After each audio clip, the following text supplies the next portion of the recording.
Bem-vindo aluno, bem-vinda aluna a mais uma aula de grego bíblico aqui no nosso canal. Na aula de hoje nós vamos começar a falar de um assunto que é um assunto importantíssimo dentro do grego bíblico, que são as preposições.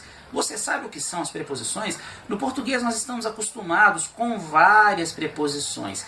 Porém, no grego, elas têm uma função que nós chamamos de função sintática, para dar sentido dentro da frase, um pouco diferente do português. Inclusive, existem alguns verbos que nós chamamos de verbos compostos, que possuem ou um trecho, um pedaço da preposição, ou até mesmo a preposição inteira, anexada a um verbo, anexada a um substantivo, anexada a uma palavra dentro do grego, para dar um sentido bem diferente do sentido que aquela palavra tem quando ela é um verbo simples, quando ela não possui uma preposição junto a ela.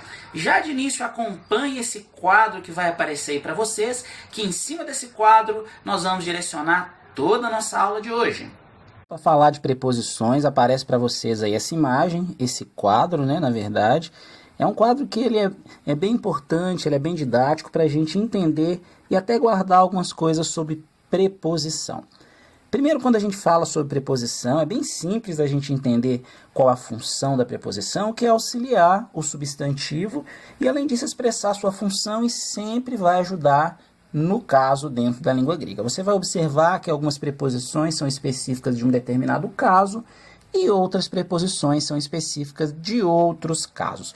Observe, então, esse círculo que está aí nesse quadro que apareceu para vocês na tela. O que eu queria destacar? Eu queria destacar com vocês o que aparece, principalmente as palavras, aí, os termos gregos, e eu vou falar um pouco do significado e a relação deles com esse círculo. Observem, dentro do quadro aparece a preposição en. Essa preposição en, ela aparece muitas vezes ao longo do texto do Novo Testamento.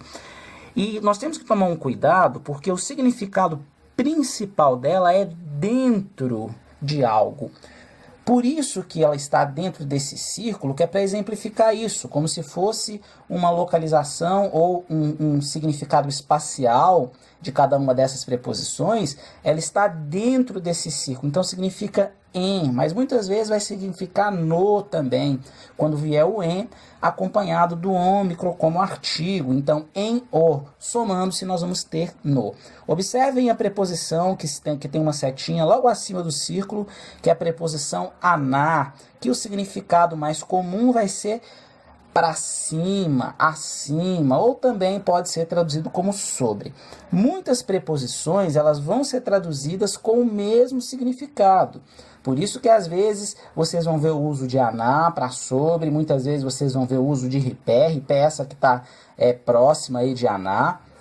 É muito comum, e aí falando de uma questão de oposição, a setinha lá embaixo apontando catá, que significa sobre, conforme, mas que também tem o significado de abaixo, debaixo ou sob. Ele é o oposto do aná. Muitas palavras, quando o escritor do Novo Testamento ele quer trazer um significado contrário, de oposição, ele usa o aná em contraposição ao catá. Isso vai ser muito observado no texto bíblico. Além disso, nós temos uma preposição famosa, eu vou demarcar ela aí para vocês, que é a preposição ante. Essa preposição ante é a preposição da palavra anticristo ou anticristo, como nós falamos no português, que nós colocamos um som mais forte no T. Anticristo vem justamente disso. Esse ante no grego significa no lugar de ou contra, por isso que é aquele que quer se colocar no lugar de Cristo, ou aquele que quer se opor a Cristo, aquele que é contra Cristo. Vou destacar mais duas preposições, a preposição eis. Observem que é uma setinha que ela entra dentro desse círculo, que significa para dentro ou em direção a. Tem uma noção mais próxima do caso ali, locativo, indicando a direção, indicando o direcionamento. E nós temos aí, em contraposição, a preposição ek, que é uma setinha que sai de dentro do círculo. O significado vai ser de dentro, ou como muitos colocam, quase que desenhando, saindo de dentro para fora. Parece que fica redundante, mas é para dar o significado maior da preposição. É de onde vem a palavra eclesia, né? Igreja, aqueles que são o clesia, que vai vir de cletos, que vai vir de chamado, tem a noção daqueles que foram chamados de dentro para fora, que é o significado mais popular do termo eclesia. Temos ainda o peri, aí vocês vão lembrar a palavra perímetro, que é em torno de, por isso que o peri ele fica em torno do círculo. Tem o prós, que significa para, e tem o pró, que significa antes de. São duas preposições parecidas, mas diferentes. E vai ter, para fechar, uma preposição bem famosa, eu vou até trazer para vocês um texto bíblico em cima dela, que é a preposição para. A preposição para significa de perto de ou próximo de. E para isso eu quero mostrar para vocês um texto, que é o texto de João 14, 26. Evangelho segundo João 14, 26. Esse evangelho é um evangelho famoso. Ele é um evangelho que mostra muito Jesus como Deus, mas que traz também, fala um pouco sobre a figura do Espírito Santo. No português, eu vou colocar o texto no português, depois eu vou colocar o texto no grego, que o que importa pra gente é um termo grego que vai aparecer para vocês ali. Na verdade, um termo composto que usa uma preposição.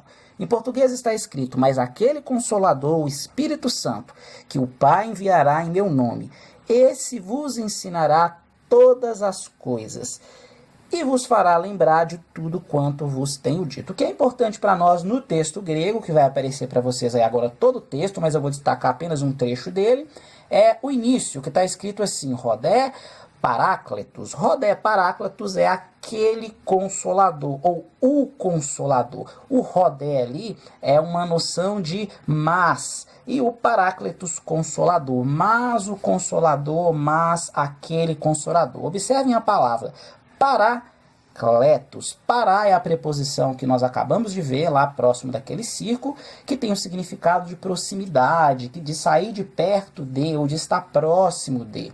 E kletos vem de kalel, que é a noção de chamar, é a noção de chamado. Então, quando nós juntamos essas duas palavras, Parácletos, nós estamos falando daquele que foi chamado para perto, daquele que foi chamado para estar próximo de alguém. Esse é o Espírito Santo, e essa é uma das funções do Espírito Santo, é estar próximo de nós. Por isso que ele é chamado de Consolador. Consolador é aquele que está próximo, aquele que está ao lado, aquele que está junto de quem ele vai consolar. No caso, todos os cristãos, aqueles que creem e aqueles que seguem a Cristo. Essa, então, foi a nossa aula de preposições. Preposições, para a gente recordar. O objetivo principal delas é auxiliar o substantivo e expressar uma determinada função, ajudando no caso específico daquele substantivo. Vai aparecer muito no Novo Testamento, então guardem aí esse modelo, essa imagem que eu trouxe para vocês, que é uma imagem bem pedagógica, bem ilustrativa e que vai nos auxiliar ao longo do estudo do grego do Novo Testamento. Aguardo vocês na nossa próxima aula.